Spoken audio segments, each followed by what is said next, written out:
This is round 4 for your CapSim team that you played last week, and you will play round 5 coming up on Monday. So this is Friday, October the 5th. I just wanted to give you kind of a head start so that you can put a lot of work into it this weekend. You can see from looking at the debrief where your profits are. So you can see that Andrews has the highest profit. Baldwin lost a little bit of money. Last year they actually had some emergency loans. And Ferris ends up making a lot of money too. One thing I need to tell you is you need to pay really close attention to those computer teams. I probably should start talking about those in the debrief because Andrews is looking at, they've got a couple of products that you need to pay attention to. So with market share, you've got the top market share is Ferris, and then you have Andrews. So the live teams really need to get to some kind of policy so that they can catch up. Chester ended up being #1 this year, and last time Digby was #1. So between Chester and Digby, we're looking at some competition, but in terms of the market share that they have, between them, Chester and Digby have about 30%. So they really want to try to get better market share next time.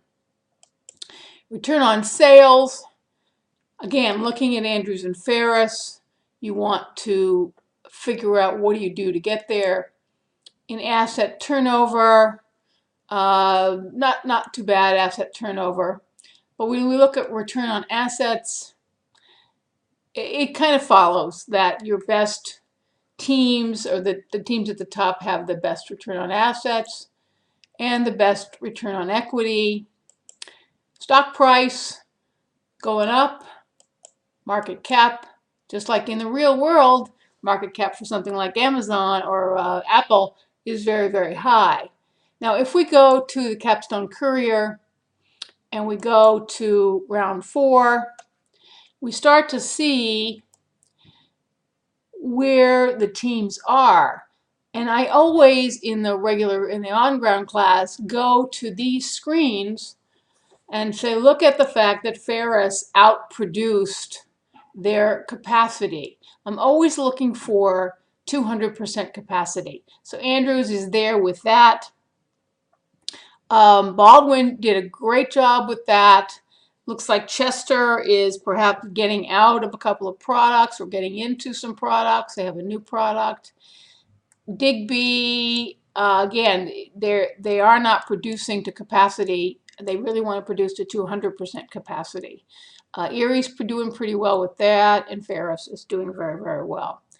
When we move on to each category, we can see that traditional required 10 million units in traditional. Now, you made a little bit more than that, about 9% more than that, which isn't too bad. But Digby had a lot of inventory left. Now, why did Digby have so much inventory left? Why did they leave the market leadership here to Chester and to Erie? Partially because their age was too high. The first thing that they are looking for traditional, remember, is age. So Andrews also now has 2 products in this category, and they sold out of one of those. So you want to be pretty careful. In low end, you made 12.5 million. You needed 13 million. So you actually didn't make enough in the low end. And you can again see where so many of them stocked out because of that. Ferris has 2 products. So again, take a look at what the future is for all of the products. Who's coming out with something new? Who looks like they're trying to get out of something by selling out everything that they have? In the high end, you required 4.5 million, and you made 95% more than was required.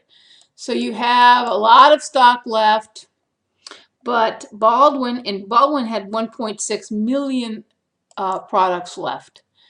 they only sold 251 units. Why did they sell only 251 units? The first thing that high end is looking at is the performance at 12.5 and 7.5. Baldwin's product was 11, way too slow, and 9.5, and way too big. So already there's a problem. Why were they left with that much product? Now, I realize it's very hard to change products, and it takes a long time sometimes, so you have to get as close as you can.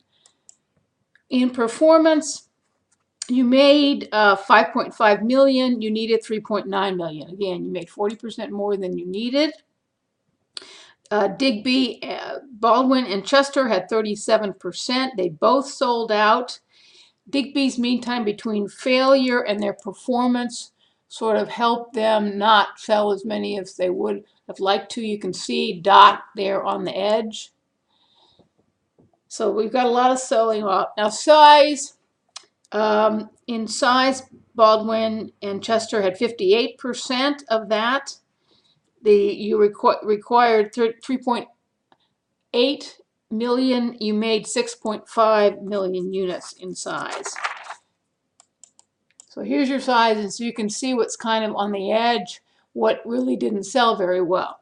The point being that you have to look, when you forecast, you've got to forecast how many units is the system going to need. So you can see that size needs 3.8 million this year. Size is growing at 18.3%. So if you take 3,885,000 times 1.183, you get to 4.595. That's how many units it's going to need. So how many different size products are there? If there's 6, that means it's going to need 765,000 per unit per team. But if there's more products, it's still the same market size. So you want to look very, very carefully at exactly what your what the market demands and how many products that are out there comparing with it. Let's go back a little bit and look at the automation, because automation for Able, which is traditional, is 6. Baldwin is at 5. Chester's at 5. Digby is at 4.5. But Erie's at 6.6. So they're really competing. The more automated you are, the less employees you're going to need. And if we go and we look at the wages for next time, we can see that the wage for Andrews is $25.52, and close to, you guys didn't really do much in terms of strikes during round 4, but $25.96 for Erie, $25.87 for Chester. So Andrews and Ferris have some advantages in terms of labor. So I'll stop now, but what I do want you to do is very closely look at all your competition. Spend some time on your discussion board, on a wiki, or whatever you want to do, talking to each other, to do the best possible round 5 that you can.